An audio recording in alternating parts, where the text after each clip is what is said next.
चलिए, बहुत बहुत शुक्रिया बातचीत, जानकारी और विश्लेषण के लिए। इधर बजट सत्र को लेकर सियासत भी शुरू हो गई है। बीजेपी ने सत्र की अवधि पर सवाल उठाए। पूर्व नेता प्रतिपक्ष धर्मलाल कौशिक ने सत्र को छोटा बताया, सरकार पर निशाना साधा। उन्होंने कहा कि बढ़ते अपराध पर सरकार चर्चा से भाग रही है। किसानों को 2021 का बोनस नहीं दिया गया। पूर्व मंत्री केदार कश्यप ने भी सरकार पर हमला बोला। उन्होंने कहा कि हम चाहते हैं विधानसभा की सिटिंग पूरी हो। कांग्रेस हमेशा समय से पहले सत्र को समाप्त करवाती है क्योंकि वो मुद्दों से बचना चाहती है। कांग्रेस ने पलटवार किया। संसदीय कार्य मंत्री रविंद्र चौबे ने कहा कि सत्र सार्थक होना चाहिए, बोझिल नहीं। विपक्ष पर हमला करते हुए कहा कि चर्चा के बदले विपक्ष हल्ला करने लगता है। 1 मार्च से 24 मार्च जिसमें होली की छुट्टी है, विधानसभा का सत्र लगेगा और इस सत्र में हम लोगों ने पूरे क्वेश्चन लगाए हैं, प्रश्न लगाए हैं। उसके साथ में ध्यानाकर्षण स्थगन। जिस प्रकार से प्रदेश में जो कानून व्यवस्था की स्थिति बदहाल, अवैध नशों का कारोबार, बढ़ती हुई अनाचार की घटनाएं और उसके साथ में लूटपाट की घटनाएं। देखिए, विधायक दल की बैठक तो हो रही है और उसके साथ साथ हम चाहेंगे कि जो विधानसभा की जो सिटिंग है वो पूरी की पूरी हो, क्योंकि कांग्रेस पार्टी हमेशा विधानसभा को समय से पहले क्या होता है समाप्त कर देती है और लोगों के जो मुद्दे हैं उन मुद्दों से ये बचना चाहती है। हमारे विधायक सक्षम हैं और हमारे सभी लोग अपनी बातों को और क्षेत्र की बातों को लगातार विधानसभा के माध्यम से बड़े मुखरता के साथ उठाते हैं और इस बार भी बड़े मुखरता के साथ में वो क्षेत्र की समस्याओं को पूरे प्रदेश से। मुझे लगता है कि बजट सत्र के लिए पर्याप्त दिन है। छत्तीसगढ़ से 3 गुना बड़ा मध्य प्रदेश, वहां भी बजट सत्र 13 दिवसीय है, 13 सिटिंग का ही बजट सत्र है और छत्तीसगढ़ में भी 13 सिटिंग का बजट सत्र है।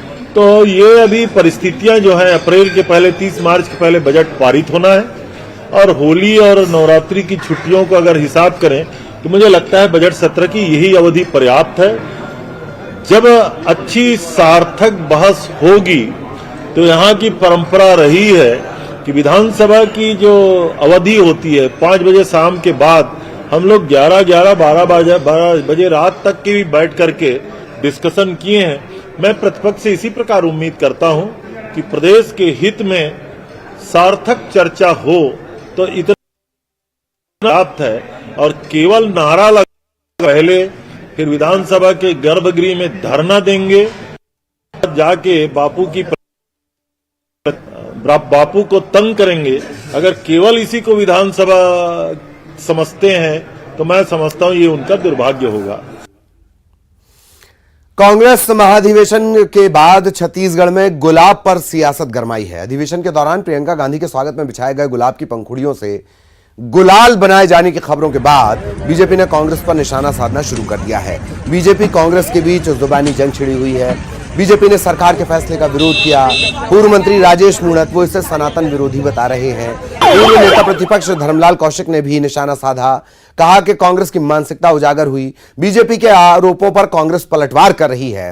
रविंद्र चौबे कह रहे हैं कि बीजेपी को गुलाब से नहीं बल्कि अधिवेशन की सफलता से चिढ़ है।